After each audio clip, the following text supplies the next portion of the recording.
Screen visible है सबको?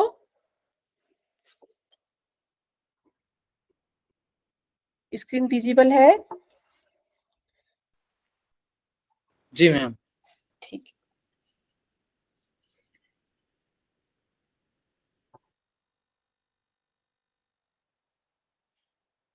ठीक है, आज हम अपना नया टॉपिक स्टार्ट करेंगे रिसर्च में, रिसर्च डिजाइन। ठीक है। अच्छा मुझे ये बताइए, रिसर्च डिजाइन से आपको क्या समझ में आ रहा है, या रिसर्च डिजाइन में क्या होना, मतलब क्या पढ़ने वाले आगे हम? अभी इतनी सारी रिसर्च की क्लास हो चुकी है, तो आप मुझे बताइए कि रिसर्च डिजाइन क्या होता है, क्या क्या समझते हैं आप रिसर्च डिजाइन से? Blueprint of research. Blueprint of research, ठीक है। और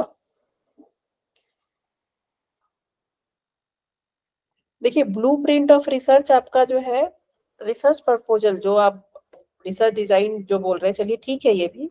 और क्या हो सकता है, कैसा होना चाहिए आपका रिसर्च डिजाइन? जब आप अपने रिसर्च को डिजाइन करते हैं या बनाते हैं तो कैसा होना चाहिए? क्या क्या आपको दिमाग में चीजों को रखना है, क्योंकि ये एक सिस्टमेटिक और साइंटिफिक प्रोसेस है। ठीक है। तो क्या क्या आपको अपने माइंड में रख के चलना है, जब आप मान लीजिए कल को रिसर्च करते हैं, तो आपको क्या क्या चीज रखना है अपने दिमाग में, कैसे इसको एक सक्सेसफुल बनाना है अपने रिसर्च डिजाइन को? आप ऐसा क्या क्या सोच के चलेंगे कि आपका एक अच्छा रिसर्च डिजाइन बने? क्या क्या होना चाहिए आपके रिसर्च डिजाइन में? सभी सीक्वेंस में स्टेप होना चाहिए, इस स्टेप 1 ठीक है। 2 3 जैसे सिस्टमेटिक है। और ठीक है। मेथड्स जो हम अप्लाई कर रहे हैं साइंटिफिक होना चाहिए, हम्म। प्रॉपर एक्यूरेट होना चाहिए। हम्म।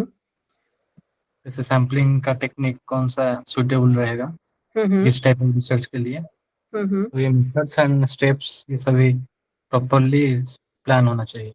और ये सब के लिए हेल्प कहाँ से मिलेगी आपको? ये सब कैसे पता चलेगा कि कौन सा सैंपल होना चाहिए, कैसा रिसर्च डिजाइन होना चाहिए, या जो है आपको कौन सा? लिटरेचर रिव्यू से। हाँ, लिटरेचर रिव्यू से। ठीक है। आपको जो भी चीज पता करना है कि जो प्रीवियस स्टडी हो चुकी है उसी पेपर को पढ़ के रिसर्च में टाइम लगता है। अगर हमें एक भी पेपर लिखना होता है, मान लीजिए जैसे आप मॉड्यूल डेवलप ही कर रहे हैं, तो उसमें कम से कम आपको 10 मॉड्यूल डेवलपमेंट का पेपर तो पढ़ना ही पढ़ना होता है, उसके बाद ही फिर आप आगे फर्दर जो है अपने पेपर को लिखते हैं। ठीक है। तो रिसर्च डिजाइनिंग में क्या होना चाहिए आपका? सबसे पहले आपका प्लानिंग बिल्कुल परफेक्ट होना चाहिए, जो आप प्लान कर रहे हैं। ठीक है। प्लानिंग क्या? मैम क्लास स्टार्ट हुई थी, बहुत आगे निकल चुका है। हाँ। मैम क्लास अब मतलब थोड़ी देर हो गई क्या स्टार्ट हुए? नहीं नहीं नहीं, अभी बस जस्ट हमने स्टार्ट ही किया है, लेट नहीं हुआ है, जस्ट स्टार्ट किया है हमने। क्योंकि अभी कंटिन्यू आपकी क्लासेस है ना, तो फिर वो फिर टाइम अपने टाइम पे चले तो ज्यादा बेटर है। ठीक है। तो अब मुझे ये बताइए कि प्लानिंग में क्या सोच, मतलब प्लानिंग कैसी होनी चाहिए आपकी? सबसे पहले आता है आपका प्लानिंग। ठीक है। तो प्लानिंग में क्या करते हैं आप? क्या होता है प्लानिंग में? क्या क्या करते हैं? फेज 1 फेज 2 फेज 3 होता है प्लान में। जी। पहले आप रिसर्च स्टेप्स जो है आपका, जो रिसर्च स्टेप्स है, ठीक है। ओवरऑल रिसर्च डिजाइन का मतलब है कि जो ओवरऑल आप काम कर रहे हैं, ठीक है, वो उसको इफेक्टिव बनाया जाए। तो वो इफेक्टिव कैसे होगा आपका? ठीक है, वो डिपेंड करता है आपका कि आप वेरिएबल्स क्या ले रहे हैं, सैंपल्स क्या ले रहे हैं, आपकी पहुंच कहाँ तक है। ठीक है। मतलब आप जो सैंपल्स को टारगेट कर रहे हैं वो आपके विद इन रीचेबल है कि नहीं है। तो जब भी हम कोई रिसर्च को डिजाइन करते हैं तो हमें बहुत सारी चीजों का ध्यान रखना पड़ता है। ठीक है। तो आज हमको वही पढ़ना है कि रिसर्च डिजाइन एक्चुअली होता क्या है। अच्छा मुझे एक बात बताइए, रिसर्च डिजाइन क्या एक्सपेरिमेंटल रिसर्च डिजाइन में है कि थ्योरेटिकल में भी होगा? हम प्लानिंग तो सभी रिसर्च में करेंगे। प्लानिंग सभी रिसर्च में करेंगे, ठीक है, चलिए बढ़िया। और लेकिन मैम रिसर्च डिजाइन तो सिर्फ एक्सपेरिमेंटल में ही होता है, थ्योरेटिकल में तो नहीं सुने। ठीक है। और कोई? एक दो स्टूडेंट ही रिप्लाई कर रहे हैं, क्यों? रिसर्च नहीं समझ में आ रहा है? कुछ तो बोलिए आप लोग, जो भी मन में है बोलिए। मैम डिजाइन तो सभी, रिसर्च डिजाइन तो थ्योरेटिकल एक्सपेरिमेंटल दोनों में ही होगा ना, क्योंकि हमें क्या करना है, प्लानिंग तो सभी में होगी, क्या करना है क्या नहीं करना है। और मतलब सब्जेक्ट क्या रहा है, कौन सा टॉपिक ले रहे हैं, ये सब प्लानिंग के अंतर्गत आएगा ना? बिल्कुल बिल्कुल। देखिए प्लानिंग आपको, आपने ठीक कहा कि आपको थ्योरेटिकल रिसर्च में भी करना होता है और एक्सपेरिमेंटल रिसर्च में भी करना होता दोनों है, टाइम। लेकिन जो है आपका जो एक्सपेरिमेंटल रिसर्च होता है उसमें प्लानिंग ज्यादा अच्छे से करना होता है, क्योंकि ये पूरा का पूरा आपका एक आप नया चीज खोज रही हैं। थ्योरेटिकल रिसर्च में भी कुछ नए चीज निकल के आते हैं, लेकिन थ्योरेटिकल रिसर्च में हमारा जो है वो डेटा एनालिसिस प्रोसेस नहीं होता है, वो स्टैटिस्टिकल एनालिसिस नहीं होता है, ठीक है। हम प्रैक्टिकली उसको नहीं कर रहे होते हैं, हम सिर्फ टेक्स्ट बुक के माध्यम से या लिटरेचर रिव्यू के माध्यम से कर रहे होते हैं। लेकिन जो है जब हम एक्सपेरिमेंटल रिसर्च करते हैं तो उसमें प्रैक्टिकली हमको करना होता है चीजों को, तो हमें बहुत सोच समझ के चीजों को करना होता है, ठीक है। तो हमारा, अगर मैं बोलूं तो प्लानिंग की, अगर हम एक्सपेरिमेंटल रिसर्च कर रहे हैं, अगर मैं आपसे क्वेश्चन पूछूं तो प्लानिंग की जरूरत किसमें है ज्यादा? थ्योरेटिकल रिसर्च में है, प्लानिंग में चलेगा, लेकिन ज्यादा किसमें है? एक्सपेरिमेंटल रिसर्च में है, क्योंकि एक्सपेरिमेंटल रिसर्च में हम प्रैक्टिकली ह्यूमन बीइंग के ऊपर कर रहे होते हैं, एक लैब कंट्रोल में लैब सेटिंग में कर रहे होते हैं काम, चीजों को, ठीक है, कुछ नया निकाल रहे होते हैं उससे, रिसर्च से, ठीक है। तो ये चीज जो है आपका दो मतलब ये है। अब रिसर्च डिजाइन में देखिए क्या क्या है आपका। रिसर्च डिजाइन क्या है? Set of procedure by which a study is conducted which includes participants, procedure, assessment and intervention, ठीक है। अब जैसे मैंने आपसे पूछा कि एक अच्छा रिसर्च डिजाइन कैसा होना चाहिए, जिसमें लेस कंपाउंडिंग वेरिएबल्स हो, ठीक है। उसके बाद रिसर्च डिजाइन आपका जो है उसमें क्या क्या आता है, रिसर्च डिजाइन जो हम करते हैं उसमें क्या क्या आता है? Participant, assessment, intervention. ये मैं आपको, ये देखिए यहाँ पे अच्छे से बना हुआ है कि डिजाइन का कंपोनेंट क्या होता है। पार्टिसिपेंट कौन हुए, किसको बोलते हैं हम रिसर्च में? पार्टिसिपेंट कौन हुए हमारे? जिस पे रिसर्च सैंपल जो है, sample, very good, scientific use करना है। सैंपल्स हुए हमारे पार्टिसिपेंट। इंटरवेंशन क्या हुआ? जो मैम टेक्निकल टूल्स हमारे, टेक्निक, इंटरवेंशन अगर योगा मैं दे रही हूँ तो मेरा इंटरवेंशन क्या होगा? जैसे योगा। मैम प्राणायाम। प्राणायाम वगैरह ma'am. Very good, very good. Situational construct, चलिए एक सिचुएशन कंस्ट्रक्ट हम लास्ट में डिस्कस करेंगे। टूल्स क्या हुआ हमारा? मैम जो जैसे पैरामीटर्स मापते हैं बहुत सारे, BP very machine. Very tools हो गया आपका, जो आप नाप रहे होते हैं, जो क्वेश्चनएयर यूज कर रहे होते हैं ना आप, या कोई भी जो है फिजियोलॉजिकल असेसमेंट टूल यूज कर रहे हैं, या साइकोलॉजिकल असेसमेंट, जो भी आपका रिसर्च हो, ठीक है, उसको हम टूल्स बोलते हैं, जिससे आप नाप रहे होते हैं डिपेंडेंट वेरिएबल को, ठीक है। टूल्स का मतलब हो गया कि जो आप असेसमेंट टूल उसको बोलते हैं हम रिसर्च में। असेसमेंट टूल का मतलब हो गया जो हम क्वेश्चनएयर यूज कर रहे हैं, ब्लड सैंपल यूज कर रहे हैं, मतलब जो हम सैंपल से ले रहे हैं, वो सारे हमारे ये जो है असेसमेंट टूल्स हो गए, ठीक है। क्लियर है ये चार चीज सबको? हाँ, सिचुएशनल कांस्टेंट, इसका मतलब होता है कि ये कांस्टेंट मतलब होता है रुकावट, ठीक है। मान लीजिए हमने अब डिजाइन में कुछ ऐसा चीज दे लिया जो बहुत टाइम लगा रहा है, हमारे रिसर्च को बहुत डिले कर रहा है, ठीक है। किसी चीज को उस समय के अकॉर्डिंग कुछ रुकावटें आ गई, तो ये हम लोग को पता होना चाहिए कि इससे हमें लड़ना कैसे है, आगे कैसे बढ़ना है। क्योंकि जब हम प्रैक्टिकली, देखिए अभी जो भी हम पढ़ाई कर रहे हैं वो एक्सपेरिमेंटल रिसर्च के लिए कर रहे हैं, क्योंकि एक्सपेरिमेंटल रिसर्च में आपका डिजाइन अच्छा होना, एक रिसर्च डिजाइन का अच्छा होना बहुत जरूरत होता है उसका, ठीक है। तो सिचुएशनल कॉन्स्ट्रक्ट ऐसा होता है कि आप जब प्रैक्टिकली, जैसे मैंने कहा ना कि थ्योरी और प्रैक्टिकल में बहुत डिफरेंस होता है, ठीक है। हम थ्योरी कुछ और पढ़ते हैं, प्रैक्टिकल कुछ और हो जाता है। तो बहुत बारी क्या होती है कि चैलेंजेस आ जाती हैं हमारे पास। जैसे मैंने आपसे कहा ना कि मैं स्कूल गई तो फिर उसमें बहुत सारे बच्चे 80% बच्चे बोले कि हमें योगा करना ही नहीं है, 20% बच्चे ही रेडी थे योगा करने के लिए, ठीक है। तो मुझे वो पता होना चाहिए कि इन सब चीजों से हम कैसे, अगर मैं उनका मतलब मैं उनको, अगर मुझे इतना नहीं पता हो तो फिर मेरे रिसर्च में रुकावट आएगी ना, फिर तो मुझे वापस जाना होगा वहां से, मैं नहीं कर पाऊंगी, या मेरे मुझे सैंपल नहीं मिल रहा है, या मेरे सैंपल्स रेडी नहीं हो रहे हैं। क्योंकि हम किसी के साथ जबरदस्ती तो करना नहीं है कि नहीं तुमको मेरे पार्टिसिपेट करना ही करना है, ऐसा तो होता नहीं है, इथिक्स होता है इसमें। तो सिचुएशनल कांस्टेंट मींस होता है रुकावट। तो जब भी आप आपके रिसर्च डिजाइन में ऐसा कुछ भी आप डिजाइन में नहीं डाले जिससे आपके रिसर्च डिले हो जाए या कुछ रुकावटें आए, आपको पता होना चाहिए कि उसका सॉल्यूशन क्या है, अगर कुछ आपको ऐसा लग रहा है तो, क्योंकि हम प्लानिंग प्रोसेस में है ना, तो इन सब चीजों का हमें जो है ध्यान रखना होता है जब हम अच्छा डिजाइन करते हैं कि हम कौन सा असेसमेंट टूल ले रहे हैं, हमारा जो सैंपल है वो कैसा है, इंटरवेंशन जो है हम दे रहे हैं वो हम करवा पाएंगे कि नहीं करवा पाएंगे, ठीक है। सिचुएशनल कॉन्टेक्स्ट जो उस समय हमारे पास रुकावटें आएंगी वो जो है हम उससे उससे फेस कर सकते हैं कि नहीं, उससे फाइट कर सकते हैं नहीं। तो डिजाइन में, एक अच्छे रिसर्च डिजाइन में ये सब चीज का जो है आपको जानकारी होना बहुत जरूरी है, ठीक है। जैसे मैम, हाँ, तो मैम सिचुएशनल कॉन्स्टेंट्स ये हमारे कंफाउंडिंग वेरिएबल से अलग है या फिर वही है? नहीं देखिए, सिचुएशनल कॉन्स्टेंट तो आपके कंपाउंडिंग वेरिएबल भी होंगे, क्योंकि कंपाउंडिंग वेरिएबल भी समटाइम्स हमें पता नहीं होता है कि ये कंपाउंडिंग वेरिएबल मेरे रिसर्च में आएगा, वो भी अननोन होता है।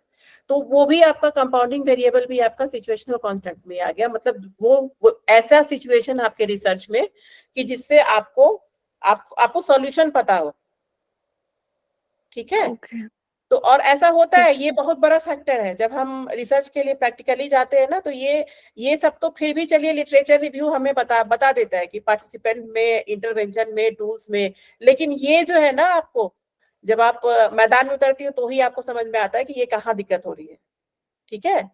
जैसे हम अभी टीचर आपको पढ़ाते होंगे, बोलते होंगे नेट में ये क्वेश्चन इंपॉर्टेंट है, यहाँ से देख लेना, वहां से देख लेना, लेकिन जब आप एग्जैक्टली जब आप एग्जामिनेशन देने जाते हैं तो क्या होता है, आपको अकेले फेस करना होता है चीजों को, ठीक है। तो आपको अकेले डिसीजन लेना होता है वहां पे। तो ठीक इसी तरह आपके रिसर्च में ही है कि टूल्स, पार्टिसिपेंट, इंटरवेंशन, ये सब तो चलिए आपको पता चल गया, आपको ये सब चीज आप पढ़ाई करके जा रहे हैं, लेकिन ये वाला जो चीज है इसके लिए हमें रेडी होना चाहिए कि आपको कैसे उस सिचुएशन को फेस करना है अगर आपको एक्सपेरिमेंटल रिसर्च करना है, ठीक ओके है। मैम। बस आप ये समझिए, ये गाड़ी चलाने जैसा है कि थ्योरी तो हमें पता है कि किसका क्या काम है, ब्रेक का मतलब है कि वो गाड़ी का रुकना, लेकिन जब हम प्रैक्टिकली गाड़ी पे चढ़ते हैं और चलाते हैं तो उस समय समझ में आता है कि दिक्कत कहाँ आ रही है ना, जब हम प्रैक्टिकली जो है गाड़ी चलाना सीखते हैं, ठीक है। तो ये जो है आपका कंपोनेंट है, जब भी आप कोई रिसर्च डिजाइन करते हैं तो इन सब चीजों को ध्यान में रख के करना होता है। आपके टूल्स क्या होंगे, पार्टिसिपेंट क्या होगा, इंटरवेंशन क्या होगा, सिचुएशनल कॉन्सेप्ट क्या है, ठीक है। ये सारी चीजें जो है आपको दिमाग में रख के चलना है जब भी आप एक रिसर्च डिजाइन करते हैं। तो मैम ये एक्सपेरिमेंटल और थ्योरेटिकल दोनों में होगा कि सिर्फ एक्सपेरिमेंटल में होगा? नहीं, ये आपका एक्सपेरिमेंटल में पढ़ा रही हूँ, क्योंकि एक्सपेरिमेंटल में जैसे इंटरवेंशन है तो वो थ्योरी में नहीं होगा ना आपका, ठीक है, टूल्स है। तो अगर आपको असेसमेंट टूल्स यूज करना है, हाँ, तो वो थ्योरेटिकल में नहीं होगा। तो ये जितना भी हम एक्चुअली आपके सिलेबस में एक्सपेरिमेंटल रिसर्च है, और एक्सपेरिमेंटल रिसर्च में मैं उस दिन बताई ना आपको कि वो कहीं से भी पूछ सकते हैं। ये सारा जो हम लोग पढ़ रहे हैं ना, अभी पढ़ाई कर रहे हैं, ये सब कुछ एक्सपेरिमेंटल रिसर्च का ही पढ़ाई कर रहे हैं हम लोग, कि हमारा वो स्केल्स क्या क्या होता है। क्योंकि क्वांटिटेटिव जितनी भी एनालिसिस है, जब तक आपका 2 वेरिएबल नहीं रहेगा, ठीक है, तो उसमें स्टैटिस्टिकल एनालिसिस भी पॉसिबल नहीं है ना। तो ये सब कुछ एक्सपेरिमेंटल रिसर्च की ही कहानी पढ़ रहे हैं अभी, जितने दिन से हम लोग रिसर्च पढ़ रहे हैं, ठीक है। तो इतना चीज है जो आपको दिमाग में रखना है, ध्यान में रखना है एक अच्छे रिसर्च डिजाइन के लिए, ठीक है। अब देखिए, अब रिसर्च डिजाइन क्या क्या है, ठीक है। अब जैसे मैंने आपको बोला कि एक्सपेरिमेंटल रिसर्च, तो इसमें क्या है कि जब भी हम रिसर्च डिजाइन पढ़ते हैं, ठीक है, तो उसमें जो है आपका वेरिएबल्स का होना जरूरी होगा ना। रिसर्च डिजाइन में जो है, जब भी आप रिसर्च डिजाइन करते हैं तो मेनली हमारा एक्सपेरिमेंटल रिसर्च डिजाइन का ही थ्योरी, जो आप थ्योरी करते हैं, मतलब बुक से करते हैं या नहीं तो लिटरेचर रिव्यू से करते हैं, उसमें आपको उतना दिमाग नहीं लगाना होता है जितना आपको एक्सपेरिमेंटल रिसर्च डिजाइन बनाने में लगता है, ठीक है। तो यहाँ पे रिसर्च डिजाइन में जो है ये 3 तरह के आपके रिसर्च डिजाइन है। एक होता है एक्सपेरिमेंटल रिसर्च डिजाइन, एक होता है क्वासी एक्सपेरिमेंटल, एक होता है नॉन एक्सपेरिमेंटल, ठीक है। तो एक्सपेरिमेंटल डिजाइन, क्वासी एक्सपेरिमेंटल और नॉन एक्सपेरिमेंटल, ठीक है। तो एक्सपेरिमेंटल डिजाइन में जो है आपका कॉजल रिलेशनशिप विथ रैंडमाइजेशन। इसका एक्सपेरिमेंटल डिजाइन कैसा होता है? एक्सपेरिमेंटल डिजाइन का मैं बार बार आपको एक बताई हूं कि वो जरूर होगा, अगर एक्सपेरिमेंटल लिखा होगा तो वो एक कैरेक्टरिस्टिक है एक्सपेरिमेंटल डिजाइन समझने का। क्या है वो? Ma'am variables. 2 वेरिएबल। वेरिएबल्स, और दूसरा रैंडमाइजेशंस भी होंगे। रैंडमाइजेशन, और उसमें मैनिपुलेशन होगा। मैनिपुलेशन। जैसे हम योगा को दे रहे हैं, इंडिपेंडेंट वेरिएबल का मैनिपुलेशन होगा। ठीक है, रैंडमाइजेशन सबको समझ में आ गया? कोई ऐसा है जिसको नहीं समझ में आया हो? Randomization randomly choosing the sample था। रैंडमली चूजिंग द सैंपल जो होता है, और प्लस जो है इसमें आपका रैंडमाइजेशन, जैसे हम दो ग्रुप पे काम करते हैं ना, एक एक्सपेरिमेंटल ग्रुप होता है, कंट्रोल ग्रुप होता है, राइट? तो एक एक्सपेरिमेंटल ग्रुप और कंट्रोल ग्रुप में दोनों सैंपल एक जैसे होने चाहिए। ऐसा नहीं होना चाहिए कि कंट्रोल ग्रुप का सैंपल हम थोड़ा बीमार टाइप का ले लेते हैं और एक्सपेरिमेंटल ग्रुप का जो है उसमें बीमार लोग है ही नहीं। मतलब रैंडमाइजेशन का मतलब कि दोनों ग्रुप में पॉपुलेशन एक जैसी होनी चाहिए। आप अगर दो लोगों, आप जब भी कोई एक्सपेरिमेंट करते हैं, ठीक है, तो दो ग्रुप होता है ना उसमें, एक योगा ग्रुप बनाते हैं हम, एक कंट्रोल ग्रुप बनाते हैं। ठीक है, तो रैंडमाइजेशन का मतलब होता है कि अगर मेरे योगा ग्रुप में 50 लोग हैं और कंट्रोल ग्रुप में 50 लोग हैं, तो दोनों सैंपल एक जैसे होने चाहिए। एक जैसे कहने का मतलब है, ऐसा नहीं होना चाहिए कि हम अस्थमा के ऊपर कर रहे हैं और अस्थमा में जो है हम कंट्रोल ग्रुप में बहुत सारे पेशेंट को ऐसा ले लिए जिसका अस्थमा बहुत सीवियर है, और एक्सपेरिमेंटल ग्रुप में कुछ ऐसे लोगों को ले लिए हैं जिनको जो अस्थमेटिक है लेकिन उतना उनको मतलब फिर भी वो हेल्दी है। हमें एक जैसा लेना है। अगर 10 बहुत सीवियर क्रिटिकल कंडीशन में अस्थमेटिक है, तो 10 कंट्रोल ग्रुप में भी ऐसे ही होना चाहिए जो सीवियर कंडीशन, मतलब बराबर बराबर होना चाहिए दोनों तरफ। ठीक है, दोनों ग्रुप में जो हमारे सैंपल है वो एक जैसे होने चाहिए, उनमें ज्यादा डिफरेंस नहीं आना चाहिए। ठीक है, कि हम अपने, तो हाँ क्या हम बोल सकते हैं मैम कि होमोजीनियस हो? बिल्कुल बिल्कुल होमोजीनियस। देखिए एक चीज ध्यान रखिएगा, जब भी आप एक्सपेरिमेंटल रिसर्च करते हैं, मैम ने बहुत सही कहा है कि होमोजीनियस होना चाहिए। होमोजीनियस मतलब एक जैसे होने चाहिए। जो भी आपका एक्सपेरिमेंटल ग्रुप में, जब भी आप एक्सपेरिमेंटल रिसर्च करते हैं, तो आपका योगा ग्रुप में और कंट्रोल ग्रुप में जो पार्टिसिपेंट है, जो सैंपल है, वो दोनों एक जैसे होने चाहिए। ऐसा नहीं होना चाहिए कि हम अपने रिजल्ट को लाने के लिए कंट्रोल ग्रुप में बीमार लोगों को डाल दिए जो बहुत सीवियर कंडीशन में थे, और योगा ग्रुप को जो है हमने उसमें हेल्दी को डाल दिए और हमने प्रूफ कर दिया कि देखो इसमें जो है, मतलब इस तरह नहीं करना है। हमारा स्क्रीनिंग होता है, पहले स्क्रीनिंग करना पड़ता है हमें कि हमारे सैंपल कैसे है, उसमें कैसे कैसे सैंपल्स को हमने लिया हुआ है। ठीक है, तो रैंडमाइजेशन का मतलब हुआ दोनों तरफ बराबर एक जैसे, होमोजीनस। ठीक है, तो इसमें काउजल रिलेशनशिप विथ रैंडमाइजेशन है। क्वासी एक्सपेरिमेंटल रिसर्च में इसमें भी काउजल रिलेशनशिप है, लेकिन ये विदाउट रैंडमाइजेशन है, और नो एक्सपेरिमेंटल में तो कोई काउजल रिलेशनशिप होता नहीं है। अब काउजल रिलेशनशिप क्या है, क्या होता है causal relationship? Change in one variable leads to change in another variable. Very good. जो काउज एंड इफेक्ट का रिलेशन, अगर हम योगा किसी को दे रहे हैं, तो जो मेरा इंडिपेंडेंट वेरिएबल है वो क्या है, काउज ही पढ़ा था ना हमने, और इसका इफेक्ट किस पे आ रहा था, डिपेंडेंट वेरिएबल पे। तो इसको काउजल रिलेशनशिप बोलते हैं। मतलब एक को हम मैनिपुलेट कर रहे हैं, एक हमारा काउज है, योगा क्या है, काउज है, और इफेक्ट किस पे आ रहा है, डिपेंडेंट वेरिएबल पे, जो हम असेसमेंट टूल यूज कर रहे हैं।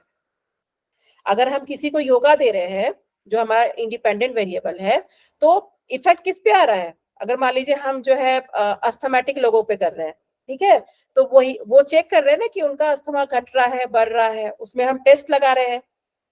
ठीक है, तो काउज एंड इफेक्ट रिलेशनशिप हो गया। काउज आपका जो है इंडिपेंडेंट वेरिएबल हो जाता है और इफेक्ट जो है आपका डिपेंडेंट वेरिएबल हो जाता है। ठीक है, तो एक्सपेरिमेंटल डिजाइन में देखिए यही आपको समझना है कि इसमें दो आपका जो है ग्रुप बना हुआ है, दोनों ग्रुप में जो है रैंडमाइजेशन मतलब होमोजीनस आपका ग्रुप होना चाहिए, दोनों तरफ बराबर का एक तरह के जो है सैंपल होना चाहिए। ठीक है, और इसी को हम रैंडमाइजेशन कहते हैं। रैंडमाइजेशन मतलब जो होमोजीनस पॉपुलेशन है, मतलब जो मेरा योगा ग्रुप में है और कंट्रोल ग्रुप, जो दोनों ग्रुप बना हुआ है, उसमें सैंपल एक जैसे होने चाहिए। ठीक है, और इसमें क्या हाई इंटरनल वैलिडिटी क्या था, इंटरनल वैलिडिटी पढ़ा है ना हमने, क्या होता है? कंपाउंडिंग फैक्टर ज्यादा हो जाएगा। नहीं, कंपाउंडिंग फैक्टर कम हो जाना। Oh sorry ma'am ma'am, compounding factors को कम कम प्लानिंग के थ्रू देखना और कम करना। हाँ, कंपाउंडिंग फैक्टर जो है कम हो जाना, मतलब कंपाउंडिंग फैक्टर मतलब क्या क्या था? कंट्रोल आ जाना उस पे हमारी तरफ से। हाँ, तो जितना यानी वो चीज जो बाहर मतलब क्या बोलेंगे, बाहर से इफेक्ट करेगी। हाँ, तो जितने भी हमारे कंपाउंडिंग फैक्टर है रिसर्च में, ठीक है, उसको कम करना, जितना कम होगा उसकी इंटरनल वैलिडिटी उतनी हाई होगी, ठीक है। देखिए इसमें जो है ना आपको इसमें कितने कितने ग्रुप होंगे? एक्सपेरिमेंटल डिजाइन जब हम करते हैं तो इसमें कितने ग्रुप है? 2। मैम 2। एक जो है आपका एक्सपेरिमेंटल ग्रुप है, जैसे हम लोग योगा के स्टूडेंट है तो हम लोग का एक्सपेरिमेंटल ग्रुप क्या हो गया?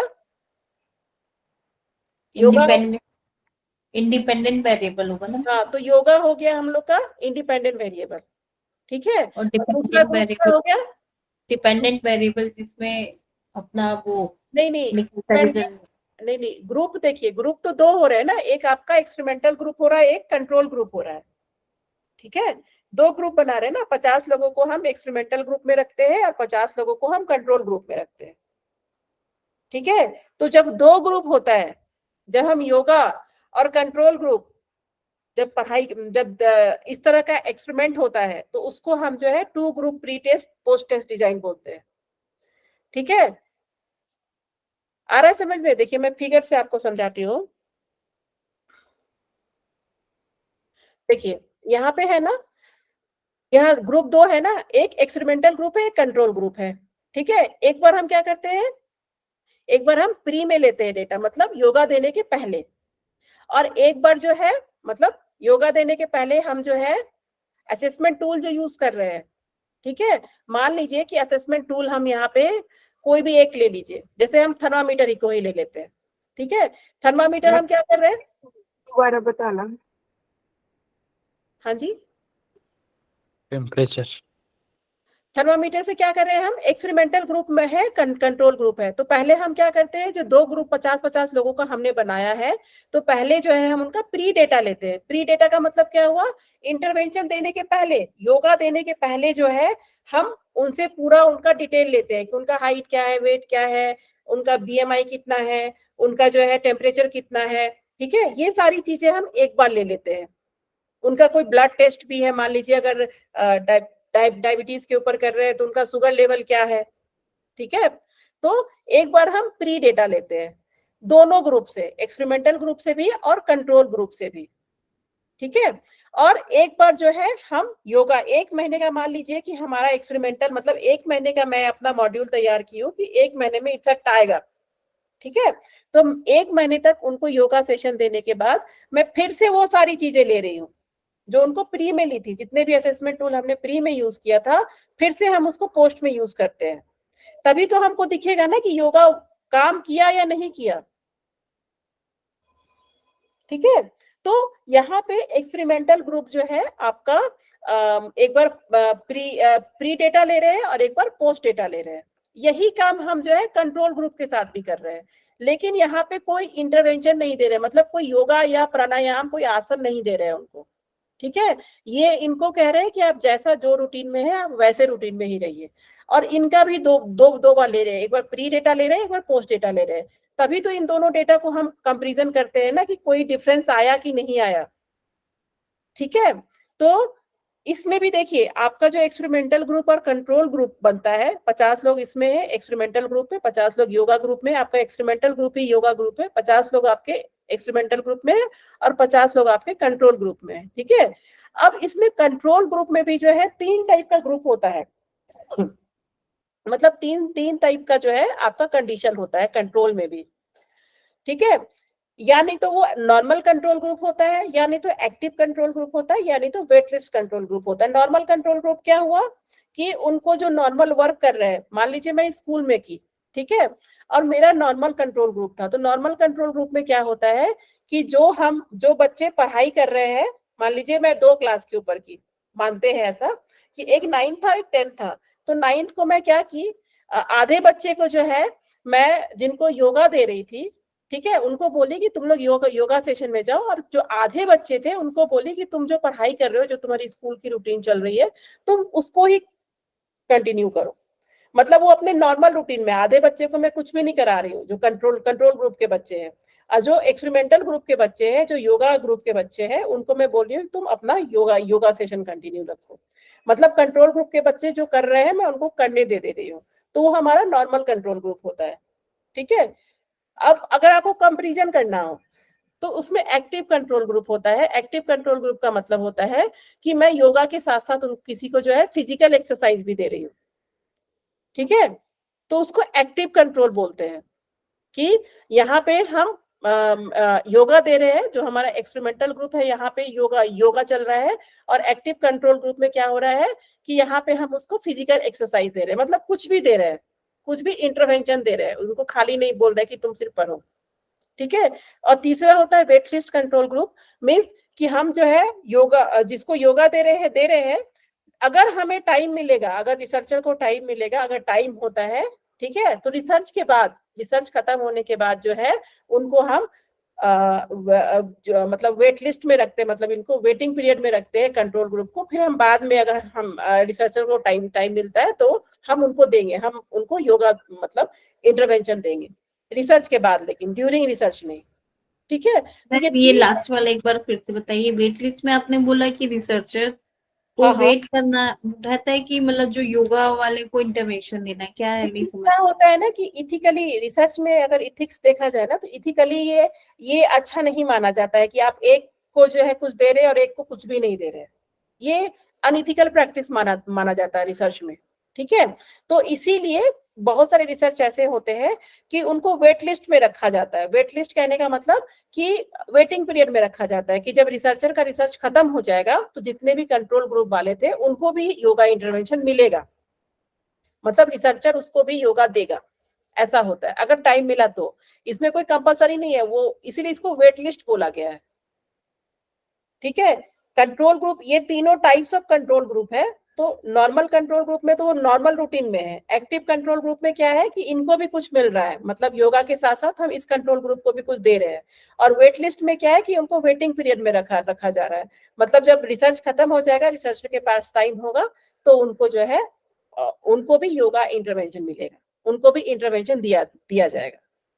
ठीक है, तो ये 3 तरह के कंट्रोल ग्रुप होते हैं, normal control group, active control group और वेटलिस्ट कंट्रोल ग्रुप। ठीक है जी मैम। इसी को जो है 2 ग्रुप डिजाइन, प्री टेस्ट या पोस्ट टेस्ट, क्योंकि हम 2 बार टेस्ट ले रहे हैं, एक बार प्री ले रहे हैं और एक बार इंटरवेंशन के बाद जो है हम पोस्ट ले रहे हैं, तो इसीलिए इसको 2 group pre test post test design बोलते हैं। ये एक्सपेरिमेंटल डिजाइन ही है। रैंडमाइजेशन में बता दी कि दोनों तरफ का जो पॉपुलेशन है वो होमोजीनस होना चाहिए। अगर यहाँ 50 लोग हैं और यहाँ 50 लोग हैं तो दोनों की तरफ के जो है लोग एक जैसे होने चाहिए। अगर यहाँ 2 छोटे लोग हैं तो यहाँ भी 2 छोटे लोग होने चाहिए, यहाँ 2 लंबे लोग हैं तो यहाँ पे, मतलब समझाने के लिए बोल रही हूँ होमोजीनस क्या हो गया। तो रैंडमाइजेशन का मतलब हो जाता है दोनों तरफ पॉपुलेशन जो है एक जैसे होने चाहिए। इंटरवेंशन हो गया कि हमने योगा देने के पहले और योगा देने के बाद, प्री और पोस्ट 2 बार डेटा लेना होता है। ठीक है, और कंट्रोल ग्रुप में भी ऐसा ही होता है, हम दो बार डेटा लेते हैं, एक बार प्री लेते हैं जब हम एक्सपेरिमेंटल ग्रुप के साथ, और एक बार जो है पोस्ट लेते हैं। ठीक है, फिर इन दोनों डेटा को हम मिला के देखते हैं कि जो योगा कर रहे थे उनको कुछ इंप्रूवमेंट हुआ कि नहीं, कुछ सिग्निफिकेंट वैल्यू आया या नहीं आया, और उनको जिनको हमने कुछ नहीं दिया था, ठीक है, उनको उनके साथ क्या हुआ, मतलब और फिर उसके बाद पोस्ट को हम चेक करते हैं, प्री पोस्ट को भी चेक करते हैं और पोस्ट को भी करते हैं। स्टैटिस्टिकल एनालिसिस में डेटा को दोनों तरफ से हम स्टैट्स लगा के चेक करते हैं, टेस्ट लगा के। ठीक है, तो ये टाइप्स ऑफ कंट्रोल ग्रुप है, नॉर्मल, एक्टिव और वेट लिस्ट। ये बहुत डेप्थ में समझा दी मैं आपको, इतना डेप्थ में नहीं समझने होता है, लेकिन आप लोग समझ के रखिए।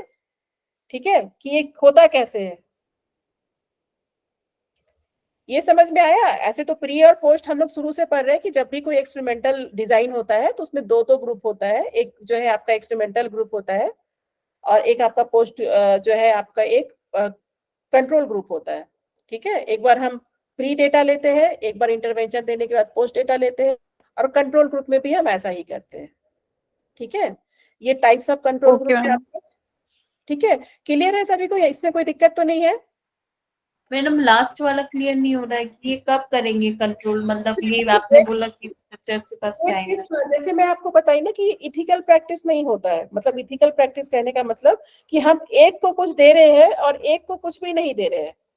जैसे बहुत लोग एक्टिव कंट्रोल ग्रुप के लिए तो आपको एक अच्छा सा रिसर्च टीम चाहिए होता है ना। अब मान लीजिए आप एक अकेले रिसर्चर है, टीम नहीं है आपके पास, तो पॉसिबल है कि आप योगा भी, क्योंकि दोनों को एक साथ देना होता है। अगर मान लीजिए आप एक्सपेरिमेंटल ग्रुप को जो है 1 से 2 बजे आपको योगा देना है, तो 1 से 2 बजे कंट्रोल ग्रुप को भी आपको फिजिकल एक्सरसाइज देना है। तो एक्टिव कंट्रोल ग्रुप पॉसिबल है कि एक रिसर्चर दोनों जगह जो है प्रेजेंट रहे, तो उसके लिए एक बहुत बड़ी टीम चाहिए होती है। वेटलिस्ट कंट्रोल ग्रुप का मतलब होता है कि चलो मैं अकेले रिसर्च कर रही हूँ, मेरे पास टाइम नहीं हो पा रहा है, मेरा एक्टिव कंट्रोल ग्रुप नहीं है। एक्टिव कंट्रोल ग्रुप बहुत अच्छा ग्रुप माना जाता है किसी रिसर्च में, क्योंकि ये 2 कंपैरिजन हो रहा है ना, 2 यहाँ पे योगा और फिजिकल एक्सरसाइज के बीच में कंपैरिजन हो और यहाँ पे सिर्फ योगा का कंपैरिजन हो, तो रिजल्ट किसका ज्यादा इफेक्टिव आएगा? सिर्फ योगा का आएगा कि अगर हम योगा के साथ कंट्रोल ग्रुप को फिजिकल एक्सरसाइज दे, किसका ज्यादा अच्छा आएगा, किसका ज्यादा इफेक्टिव आएगा? जब हमें कंट्रोल ग्रुप का भी इंटरवेंशन पता हो, है ना, कि कंट्रोल ग्रुप को भी हम कुछ इंटरवेंशन देके दो प्री और पोस्ट में कंबाइन करें। देखिए इन दोनों में तो होगा ही होगा, प्री और पोस्ट में हम तो स्टैटिस्टिक्स लगा के चेक करेंगे ही कि कोई फर्क पड़ा कि नहीं पड़ा। लेकिन आप सोचिए कि अगर एक्सपेरिमेंटल का जो है आपका कंट्रोल ग्रुप के साथ भी कंपैरिजन हो, तो ये और इफेक्टिव होगा ना, रिसर्च में और नए नए चीजों की फाइंडिंग्स होगी, है ना। तो इसीलिए जो है वेटलिस्ट कंट्रोल ग्रुप में क्या होता है कि रिसर्चर कहता है कि चलो मेरे पास अभी जो है, मेरे पास सिर्फ टाइम एक्सपेरिमेंटल सिर्फ योगा सेशन देने के लिए है। मैं ऐसा करती हूँ कि मैं जब फ्री हो जाऊंगी, जब मेरा रिसर्च खत्म हो जाएगा, तो जो कंट्रोल ग्रुप के बच्चे को नहीं मिल पाया है योगा सेशन, मैं उनको रिसर्च के बाद उनको योगा सेशन दूंगी। वेट लिस्ट का मतलब है कि जब तक रिसर्च हो रहा है तब तक ये कंट्रोल ग्रुप जो है वेट लिस्टिंग में, देखिए डेटा प्री पोस्ट ले रहे हैं हम उनसे, काम यहाँ पे नॉर्मल कंट्रोल की तरह ही चल रहा है। जैसे नॉर्मल कंट्रोल ग्रुप था ना, वैसे ही चल रहा है कि प्री डेटा भी ले रहे, पोस्ट डेटा भी ले रहे, यहाँ से भी प्री डेटा ले रहे, पोस्ट डेटा ले रहे। लेकिन वेट लिस्ट में बस इतना फर्क है कि वेट लिस्ट में रिसर्च के बाद जो है रिसर्चर को जो है इनको योगा देना होता है। ठीक है, कि हम, क्योंकि ड्यूरिंग रिसर्च तो हो नहीं सकता है ना, नहीं तो मेरा डेटा खराब हो जाएगा। इसीलिए वेट लिस्ट का मतलब है कि जब मेरा रिसर्च पूरा हो जाएगा, तो रिसर्च पूरा होने के बाद जो है हम इन बच्चों को भी, जो बच्चे कंट्रोल ग्रुप में थे, उनको भी योगा सेशन देंगे। ठीक है, ये वर्ड ही ना वेट लिस्ट, मतलब जैसे कैसे आप रेलवे वगैरह में टिकट बुक कराते हैं ना, वेटिंग पीरियड में रहता है ना कभी कभी, तो इसी तरह जो है यहाँ पे है कि यहाँ पे क्या होता है कि अगर जब रिसर्चर का रिसर्च खत्म हो जाता है, तो फिर वो कंट्रोल ग्रुप को बाद में योगा सेशन देते हैं। ठीक है, या बाद में वो इंटरवेंशन दिया जाता है जो एक्सपेरिमेंटल ग्रुप को मिल रहा है, उसी को वेट लिस्ट कंट्रोल बोलते हैं।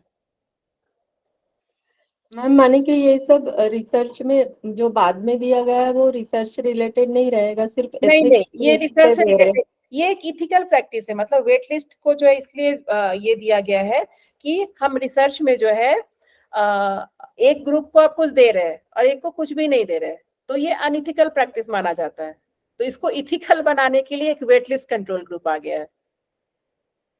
ठीक है, इसका जो है रिसर्च से कोई लेना देना नहीं होता है, बस वेट लिस्ट इसलिए बोलते हैं कि चलो रिसर्चर को जब टाइम मिलेगा, जब रिसर्च खत्म हो जाएगा, तो फिर हम उनको जो है उनको जो है वो इंटरवेंशन देंगे जो एक्सपेरिमेंटल में मिला हुआ। जैसे हम लोग योगा ग्रुप, मतलब हम लोग योगा के स्टूडेंट हैं, तो एक्सपेरिमेंटल ग्रुप में हम क्या देंगे, योगा ही देंगे।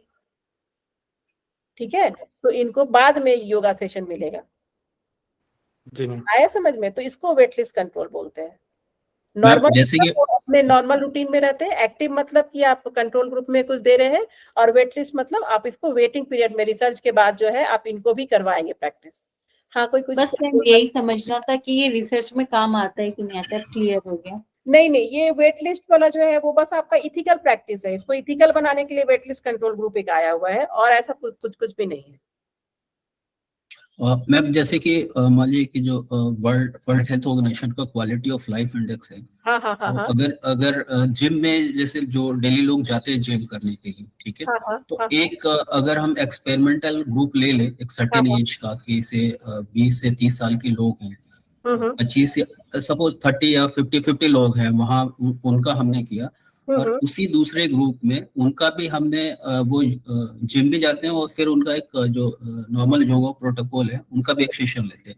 तो वो डिफरेंसेस डेली करके करेंगे या फिर शुरू से करेंगे और लास्ट में करेंगे? नहीं, जब आप वो देखिए, जब आप एक्सपेरिमेंटल डिजाइन बनाते हैं ना, तो हमने पढ़ा है ना कि इंडिपेंडेंट वेरिएबल को मैनिपुलेट करते हैं। मैनिपुलेट का क्या मतलब था कि उसको हम वीक में कितना दिन देंगे। जैसे मान लीजिए मैं अपना मॉड्यूल बनाई, मुझे लगा कि अगर कोई बच्चा अगर 3 महीने इसको करता है और थ्राइस अ वीक करता है, मतलब वीक में 3 बार करता है, वीक में 3 सेशन में योगा सेशन देती हूँ, और मुझे लगता है प्रीवियस रिसर्च से कि 3 महीने में मेरा ये दिखेगा इसका रिजल्ट, ठीक है। तो हम रिसर्च डिजाइन जब हम प्लानिंग फेज में होते हैं ना, तो उस समय ही इसको करते हैं। तो जैसे आपने बोला कि तो वो आपको पहले ही सोचना है कि आपको 1 मंथ का देना है, 1 हफ्ते का देना है, मतलब आपको क्या लग रहा है कि कितने दिन रिजल्ट। हाँ नहीं मैम, तो मैं मतलब वही मैं समझ रहा था कि जो जैसे नॉर्मल योगा प्रोटोकॉल में कैसे है कि एक सीक्वेंसिंग है, ठीक है। अगर 1 मंथ वही चलते हैं, बट जिम में क्या होता है कि कोई कार्डियो कर रहा है, कोई वेट के लिए कर रहा है, तो उसमें क्या उसी से रिलेटेड पैरामीटर बनाया जाएगा ताकि वो सिमिलर पैरेलली हम कंपेयर कर सकें? हाँ देखिए, अच्छा क्वेश्चन है आपका। अब देखिए क्या होता है कि जब भी हम एक्सपेरिमेंट डिजाइन करते हैं ना, तो हम जो दिमाग में रखते हैं उसको एक्सपेरिमेंटल ग्रुप को रखते हैं। जैसे हम योगा के स्टूडेंट हैं, ठीक है, तो जितने भी प्रोटोकॉल्स हमें फॉलो करना है वो योगा से रिलेटेड होता है।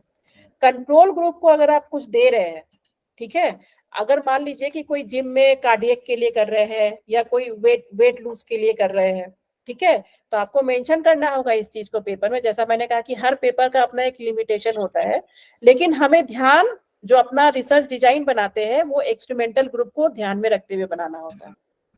मतलब एक्सपेरिमेंटल ग्रुप हमारा मेन ग्रुप होता है, तो इसीलिए जो भी चीज हमें ध्यान रखना है यहाँ पे रखना है। अच्छा होगा कि आप उसमें, क्योंकि कंपाउंडिंग फैक्टर ना आए, जैसे मान लीजिए आप डायबिटीज के ऊपर कर रहे हैं या वेट लूज के ऊपर कर रहे हैं, ओबिसिटी के ऊपर कर रहे हैं, तो आप इसमें भी वही आसन या प्राणायाम ले रहे हैं जो ओबिसिटी के लिए यूजफुल हो, राइट। तो आपको जिम में भी ऐसे लोगों को अगर आप लेते हैं जो ओबिसिटी प्रोग्राम चला रहे हैं, तो वो आपका रिसर्च ज्यादा अच्छा, उसमें जो है ज्यादा इंटरनल वैलिडिटी होगी, ठीक है। तो वो आपको देखना है कि आप जो, ताकि जो है कल को अगर आप पेपर लिखते हैं ये, तो उसमें कंपाउंडिंग फैक्टर्स आपको इसमें भी देखना है। लेकिन जब हम रिसर्च डिजाइन करते हैं तो हमें योगा को देखते हुए करना होता है चीजों को, जो हमारा एक्सपेरिमेंटल ग्रुप होता है। कोई भी डिसीजन हम एक्सपेरिमेंटल ग्रुप के बेसिस पे लेते हैं।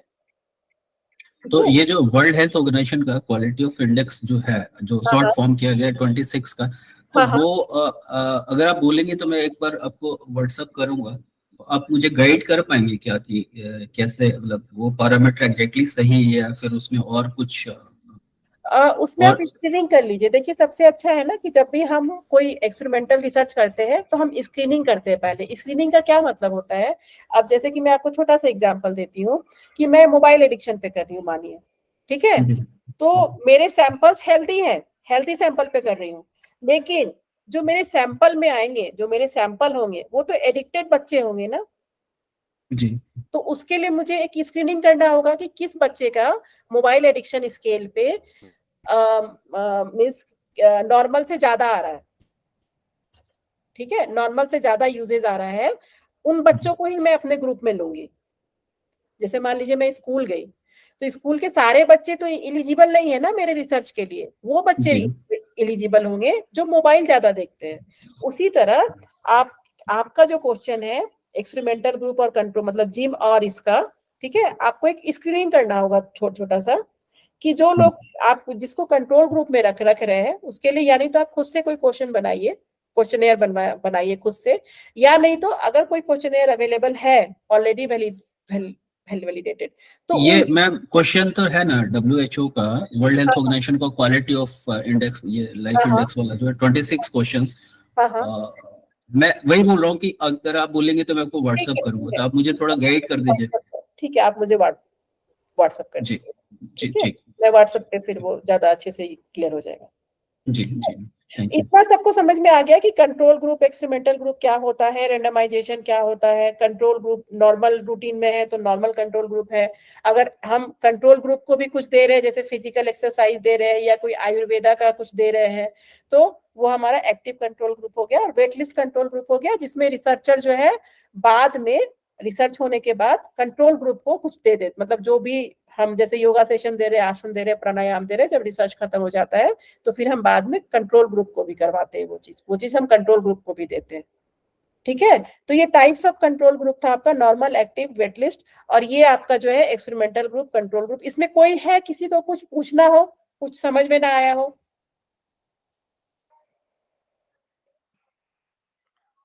और एक्सपेरिमेंटल ग्रुप को सबसे अच्छा रिसर्च माना, जो एक्सपेरिमेंटल रिसर्च होता है उसको सबसे अच्छा, ये जो एक्सपेरिमेंटल डिजाइन है ना, इसको सबसे अच्छा रिसर्च माना जाता है। जैसे कि हर जैसे रिसर्च अभी हम लोग पढ़ रहे हैं, तो अगर किसी को अगर बेस्ट बोलना है किसी डिजाइन को, तो वो एक्सपेरिमेंटल डिजाइन ही होता है। ठीक है, किसी को कुछ पूछना हो इसमें, किसी का भी कोई क्वेश्चन हो, किसी को भी? नो आवाज आ रही है? No ma'am. नहीं, नो मैम, सही चल। है, नेक्स्ट लेक्चर। ठीक है, अब देखिए इसमें एक एनोवा जो है वर्ड आता है। एनोवा से क्वेश्चन कभी आया, मतलब योगा में इतने डेप्थ में नहीं पूछा गया, लेकिन जान लीजिए कुछ है नहीं इसमें। जब हमारा 3 ग्रुप होता है ना, 3 ग्रुप जब होता है हमारा, पहला क्या था इसमें जो है 2 ही ग्रुप था, एक एक्सपेरिमेंटल ग्रुप था, एक कंट्रोल ग्रुप था। लेकिन मान लीजिए कि मेरे पास 3 ग्रुप हो, 2 एक्सपेरिमेंटल ग्रुप हो और एक कंट्रोल ग्रुप हो। ठीक है, मतलब 2 में हम कुछ दे रहे हैं, मान लीजिए इसको हम दे रहे हैं योगा, इसको हम दे रहे हैं आयुर्वेदा, और इसको हम कुछ भी नहीं दे रहे हैं। इसमें है ना इंटरवेंशन 1 मान लीजिए आपका योगा है। ठीक है, ये है इंटरवेंशन 2 मान लीजिए आपका आयुर्वेदा है। ठीक है, और इसमें हम कोई भी इंटरवेंशन नहीं दे रहे हैं। इंटरवेंशन कितने मंथ का है, ये कितने मंथ का हम योगा सेशन दे रहे हैं? 1 month। ठीक है, ग्रुप कितना है इसमें? 3। और 3 ग्रुप में कौन कौन से ग्रुप इसमें है? 2 एक्सपेरिमेंटल ग्रुप है और एक कंट्रोल ग्रुप है। तो इसको जब 3 ग्रुप होता है, प्री टेस्ट पोस्ट टेस्ट, यही हमारा एनोवा होता है। अगर 3 ग्रुप हम बना के करते हैं, मेरे मन में है कि मैं आयुर्वेदा का भी मुझे बहुत अच्छा नॉलेज है, मैं आयुर्वेदा का भी कर सकती हूँ, योगा में भी मैं एक्सपर्ट हूँ, तो हम क्या करते हैं 3 ग्रुप बनाते हैं। एक एक्सपेरिमेंटल ग्रुप 1 बनता है, एक एक्सपेरिमेंटल ग्रुप 2 बनता है, एक कंट्रोल ग्रुप होता है। ठीक है, तो ऐसे डिजाइन को हम एनोवा बोलते हैं, जिसमें हम 2 एक्सपेरिमेंटल ग्रुप बनाते हैं और एक कंट्रोल ग्रुप होता है। ठीक है, रेंडमाइजेशन आपको समझ में ही आ गया, तो इसको हम एनोवा एक्सपेरिमेंटल डिजाइन बोलते हैं। ठीक है, जब हमारा 3 हो जाता है, तो जब 2 एक्सपेरिमेंटल ग्रुप हो गए, एक कंट्रोल ग्रुप हो गया। ठीक है, तो ये एनोवा हो गया, इसको हम एनोवा नहीं बोलते हैं। ये हमारा simple pre test post test design है, जिसमें एक एक्सपेरिमेंटल एक कंट्रोल ग्रुप है, लेकिन इसमें क्योंकि 2 एक्सपेरिमेंटल ग्रुप है और एक कंट्रोल ग्रुप है, ये हमारा एनोवा हो गया। एनोवा पे कभी कभी क्वेश्चन आता है, मतलब ये क्वेश्चन आए हैं एनोवा के ऊपर, तो उसमें कोई नया वर्ड नहीं है, बस इसमें 2 एक्सपेरिमेंटल ग्रुप, जब हम 2 चीज का ये करते हैं, जैसे योगा भी कर रहे हैं और आयुर्वेदा भी कर रहे हैं। ठीक है, और एक कंट्रोल ग्रुप भी है जिसको हम कुछ नहीं दे रहे हैं। ठीक है, तो जब हम इस तरह करते हैं एनालिसिस, ठीक है, तो उसको हम जो है एनोवा डिजाइन बोलते हैं। अब देखिए क्वासी एक्सपेरिमेंटल क्या होता है। एक्सपेरिमेंटल रिसर्च ज्यादा अच्छा होता है, एक्सपेरिमेंटल से कम अच्छा होता है क्वासी एक्सपेरिमेंटल डिजाइन। ठीक है, इसको quasi experimental design also study causal relationship but without randomization, have lower internal validity compared to pure experimental design। तो अब क्वासी एक्सपेरिमेंटल डिजाइन का क्या है, कैसे ये दोनों अलग है? इसमें क्वासी एक्सपेरिमेंटल डिजाइन में रैंडमाइजेशन नहीं होता है। इसमें कोई मतलब नहीं है कि आपका जो है दोनों ग्रुप का पॉपुलेशन होमोजीनस हो। ठीक है, जब दोनों ग्रुप का जो आपका सैंपल है, ठीक है, एक्सपेरिमेंटल ग्रुप का और कंट्रोल ग्रुप का, अगर उसमें जो है आपका रैंडमाइजेशन नहीं किया है आपने, तो उसको क्वासी एक्सपेरिमेंटल डिजाइन बोलते हैं। ठीक है, अब मुझे ये बताइए रैंडमाइजेशन वाला ज्यादा अच्छा होगा कि विदाउट रैंडमाइजेशन का रिजल्ट ज्यादा अच्छा होगा? रेंडमाइजेशन वाला अच्छा रहेगा। रैंडमाइजेशन का ज्यादा अच्छा रिजल्ट होगा। ठीक है। तो इसीलिए इसको लोअर क्वालिटी ऑफ डिजाइन मानते हैं, क्वासी एक्सपेरिमेंटल डिजाइन को।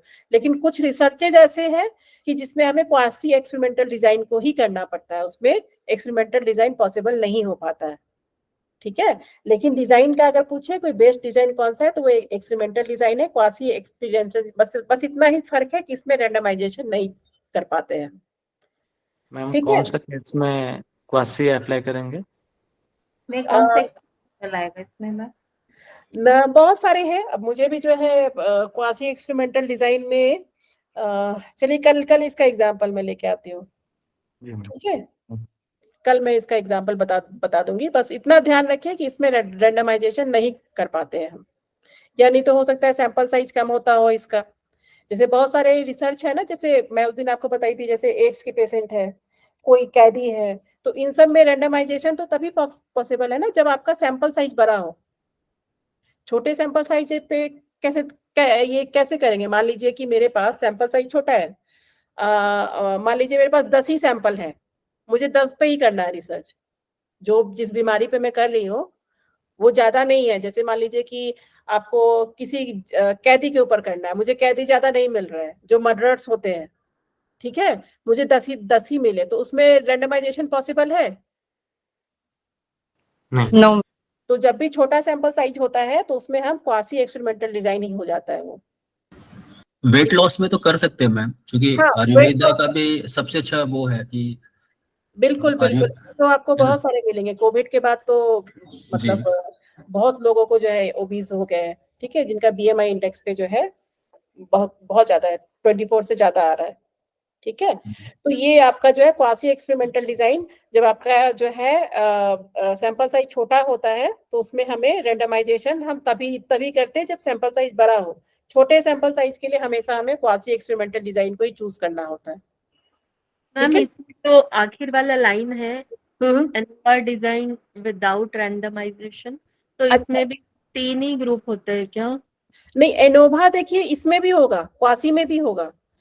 अगर 3 मान लीजिए कि 2 एक्सपेरिमेंटल ग्रुप एक कंट्रोल ग्रुप है तो इसमें भी होगा, बस इसमें रैंडमाइजेशन नहीं हो रहा है।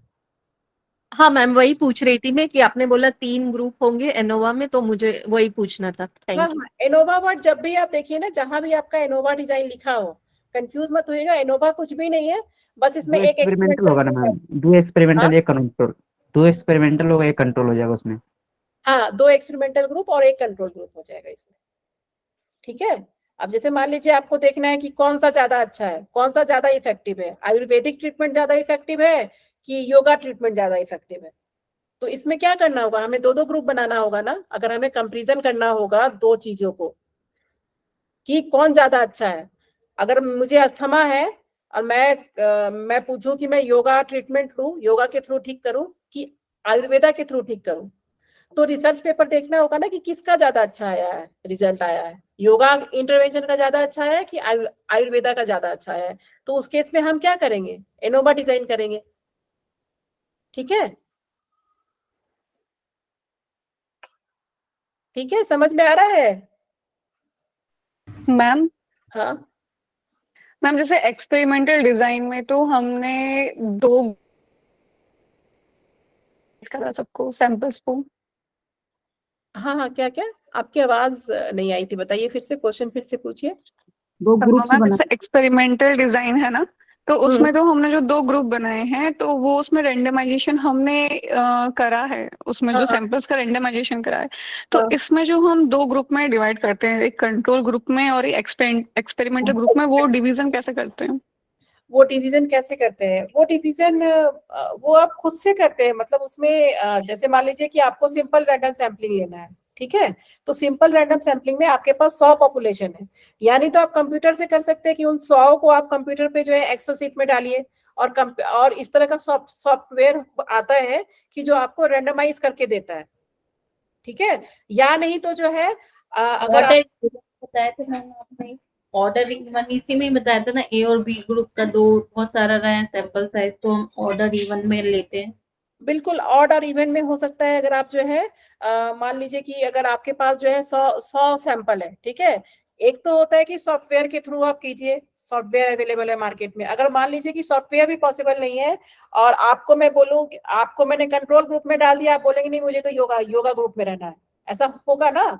आप अगर बहुत सारे बच्चों के पास जाएंगे तो ऐसा होता है ना। तो मैं इस कंडीशन में क्या होता है ना कि हम लोग पर्ची से भी करते हैं कि 50 पर्ची हमने योगा ग्रुप का बना दिया और बच्चों को हमने कहा कि तुम उठाओ।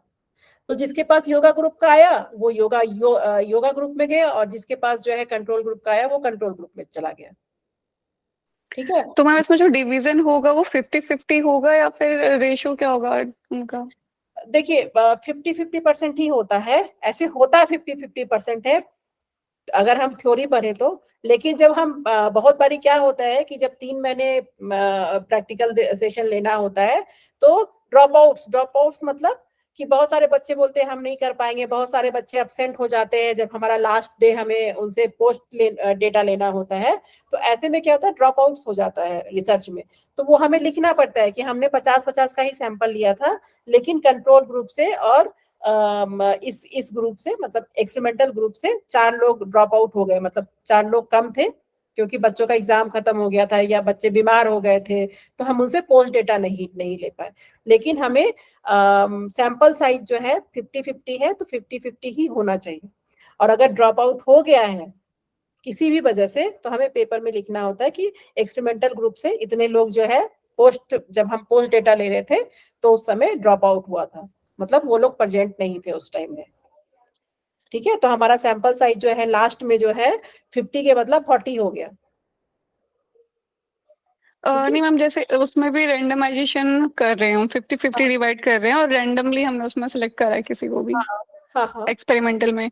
तो इसमें जो हम डिवीजन कर रहे हैं इसमें भी हम 50-50 का डिवीजन कर रहे हैं, सिलेक्शन इसमें भी हम रैंडमली कर रहे हैं? नहीं, आपने तो आप देखिए आपने जैसे कि 100 लोगों को लिया ना, 100 का छोड़िए, आप 10 को ही मान के चलिए अभी। ठीक है, मान लीजिए कि 10 लोग हैं आपके सैंपल में, 10 लोगों में जो है आप जो एक्सपेरिमेंटल और कंट्रोल में दे रही हो 5 + 5 हो गया। ठीक है, आपका क्वेश्चन यही है ना कि फिर उसमें रेंडमाइजेशन कैसे करते हैं हम? Yes ma'am. जैसे कि 10 लोग हैं उसमें तो ये रेंडमाइजेशन का ही तरीका हुआ ना, क्योंकि 10 लोग जो आप ले रही हैं वो आपके रिसर्च के लिए वैलिड है, तभी तो आप ले रहे हैं ना उनको। मान लीजिए स्कूल में आप गए, बच्चे 100 थे वहां पे, आपने 10 को स्क्रीनिंग की, मतलब स्क्रीनिंग करने के बाद आपके पास 10 बच्चे आए कि जो आपके सैंपल, जो आपके पॉपुलेशन जो सैंपल थे आपके। ठीक है, तो 10 बच्चों में हम जो रेंडमाइजेशन कर रहे हैं वो ये रेंडमाइजेशन का ही तो तरीका हुआ ना आपका। 10 बच्चे तो आप ऑलरेडी जो सेलेक्ट की हुई हैं उसमें कोई योगा, आप खुद से तो नहीं बोले ना कि तुम मेरे पास आओ तुम मेरे पास आओ, या तो पर्ची से हो रहा है या ये सॉफ्टवेयर करके दे रहा है। अगर इक्वल आपको चांस दे रहे हैं मैम, इक्वल चांस दे रहे हैं हम उनको, है ना? इक्वल चांस दे रहे हैं हम उनको। ठीक है, जो हम कंट्रोल ग्रुप के लिए जो सिचुएशन है वही हमारा एक्सपेरिमेंटल ग्रुप के लिए भी सिचुएशन है। तो मैम मुझे डिफरेंस समझ में नहीं आ रहा है उसके रेंडमाइजेशन में और इसके रेंडमाइजेशन में, मतलब नहीं इसमें जो हम नहीं, दोनों रेंडमाइजेशन एक ही है, अलग अलग हाँ नहीं है, इसको अलग अलग मत नहीं, समझ। मतलब इसमें जो रेंडमाइजेशन हम नहीं कर रहे हैं, रेंडमाइजेशन तो एक ही है। जो इसमें हम रेंडमाइजेशन तो वही है ना कि हम अब देखिए जैसे कि आपके 10 बच्चे थे ना उसमें, ठीक है, हो सकता है कि जब आपने जो है सैंपल ले लिया, मान लीजिए कि आपने योगा ग्रुप में हमारे बच्चे 10 थे, ठीक है, और 10 में से क्या हो गया कि योगा ग्रुप में जो है 5 में से 4 लड़कियां आ गई। ठीक है, 5 बच्चों में से 4 लड़कियां आ गई और उधर जो है 4 लड़के आ गए, तो फिर रेंडमाइजेशन नहीं हुआ ना। रेंडमाइजेशन में क्या ओके है, रेंडमाइजेशन फिर से हमें जो है मतलब उनको जो है अगर वहां पे 5 बच्चे थे आपके कंट्रोल ग्रुप में और योगा ग्रुप में, एक्सपेरिमेंटल ग्रुप में, तो 5 बच्चों में से आपको जेंडर इक्वालिटी भी देखना है कि अगर 2 फीमेल बच्चे इधर है तो 2 फीमेल बच्चे इधर भी होंगे, अगर 2 ओके। मेल। तो मैम हाँ, तो उसमें मतलब जो हम रेंडमाइजेशन करते हैं उसमें सब कुछ इक्वल चीजें रहती हैं, बिल्कुल, इसी जेंडर, को एज, और हाँ इसमें कुछ ना कुछ डिफरेंशिएशन रह जाएगा। हाँ, मतलब इसमें आपका डिफरेंशिएशन, इसमें आपका क्योंकि सैंपल साइज कम है, 10 बच्चों में हाँ हो सकता है कि वहां लड़कियों की संख्या ज्यादा हो, 10 में से या नहीं तो हो सकता है लड़कों की, मतलब कुछ भी ऐसा हो सकता है कि जिसमें रेंडमाइजेशन पॉसिबल नहीं हो पा रहा है। ठीक है। तो ओके मैम। रैंडमाइजेशन का मतलब हो गया होमोजेनस पॉपुलेशन, यही हो गया ना, एज वाइज हो गया, जेंडर वाइज हो गया, ये दोनों बराबर, दोनों में बराबर होना चाहिए। उसमें अगर बराबर नहीं आता है तो फिर क्या होगा, हमारा रिजल्ट एग्जैक्ट नहीं आएगा ना। Okay ma'am, okay. ठीक है, तो इसीलिए इसको रैंडमाइजेशन यही हुआ कि दोनों तरफ का जो पॉपुलेशन है वो जेंडर वाइज, वो मेल फीमेल वाइज हो, एज वाइज हो, ये सब सेम होना चाहिए। ठीक है, ये हो गया आपका रैंडमाइजेशन। तो जब हम क्वासी एक्सपेरिमेंटल डिजाइन होता है, जब हमारा सैंपल साइज मान लीजिए छोटा, अब मान लीजिए कि मैं 10 बच्चे मिले और 10 में 10 लड़कियां ही थी, ठीक है, 10 की 10 में 10 लड़कियां ही थी, तो इसमें जो है हमारा बायस हो जाएगा ना, क्योंकि क्या होता है कि लड़कियों का लड़कों का दोनों का अलग अलग डेटा आता है। अगर हमारे सिर्फ लड़कियां ही हैं, लड़के नहीं हैं, तो फिर क्या होगा, वो लड़के के ऊपर जनरलाइज नहीं कर सकते हैं, क्योंकि दोनों के बॉडी सिम्टम्स अलग अलग हैं। तो इसीलिए जो है हम जब भी रेंडमाइजेशन का प्रोसेस होता है तो उसमें मेल फीमेल रेशियो भी देखना होता है, उसमें एज रेशियो भी देखना होता है। ऐसा नहीं होना चाहिए कि एक किसी में ज्यादा हो, किसी में 10 साल के बच्चे ज्यादा हो गए और इसमें 20 साल के बच्चे, इस तरह का डिफरेंस नहीं होना चाहिए। रेंडमाइजेशन यही हुआ कि दोनों तरफ के पॉपुलेशन में होमोजीनस होना चाहिए आपका। Okay ma'am. ठीक है, अब समझ ठीक में है। आया। हाँ मैम। ठीक है, तो क्वासी एक्सपेरिमेंटल डिजाइन में हम रेंडमाइजेशन नहीं हो पाता है। ऐसा नहीं कि रिसर्चर करना नहीं चाहते हैं, लेकिन कुछ सिचुएशंस ऐसा हो जाता है कि उनका जो है रेंडमाइजेशन पॉसिबल नहीं हो पाता है उन सैंपल्स पे। ठीक है, ये देखिए, यही है कि इसमें जो है एक ही है प्री पोस्ट जो हमने एक्सपेरिमेंटल में पढ़ा था, बस यहाँ पे रेंडमाइजेशन नहीं है। बस क्वासी वर्ड आ जाए, ध्यान रखिए कि वहां पे रेंडमाइजेशन नहीं हो रहा है। ठीक है, सब कुछ सेम है, एक्सपेरिमेंटल रिसर्च की तरह ही है, लेकिन रैंडमाइजेशन नहीं है। ठीक है, चलिए विद इन ग्रुप और बिटवीन ग्रुप में कल पढ़ाऊंगी, ये समझने वाला है। ठीक है, इतना सबको समझ में आ गया ना कि एक्सपेरिमेंटल डिजाइन कैसे हो रहा है, प्री हो रहा है, पोस्ट हो रहा है, इसमें प्री डेटा है, इसमें पोस्ट डेटा, ये सब समझ में आ गया ना। Yes ma'am. क्योंकि कल जब हम ये स्टार्ट करेंगे ना विद इन ग्रुप और बिटवीन ग्रुप, तो इसमें आपको ये वर्ड्स क्लियर होना चाहिए, तभी ये समझ में आएगा। किसी को भी कोई दिक्कत हो, किसी को भी हो जिसको नहीं समझ में आया हो। मैम वो नॉन एक्सपेरिमेंटल ग्रुप था ना, एक बार जरा हल्का सा जल्दी में बता देंगे आप?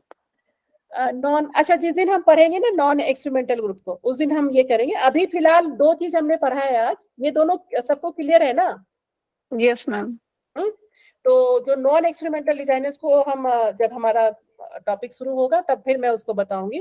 फिलहाल आज हमने 2 चीज पढ़ा है, एक एक्सपेरिमेंटल क्या होता है, ठीक है, और एक क्वासी एक्सपेरिमेंटल क्या होता है। ठीक है, कल का जो टॉपिक होगा, देखिए ये थोड़ा सा ना स्लाइड्स जो है ये थोड़ा सा डेप्थ में है आपके, लेकिन एक दिन का है, वो हो जाएगा खत्म, इसमें ज्यादा टाइम नहीं लगेगा बताने में, तो बस इसको कल हम कर लेंगे। ठीक है, उसके बाद फिर जो है हम अपने स्टैटिस्टिक को स्टार्ट करेंगे। ठीक है, अब टाइम हो गया है तो क्लास यहीं पे ओवर करते हैं हम। आज के क्लास में किसी को कोई प्रॉब्लम तो नहीं है? Thank you. ठीक है, तो अब चलिए आप स्टॉप प्रेजेंटिंग। ठीक है, तो अभी आपकी नेक्स्ट क्लास शुरू होगी।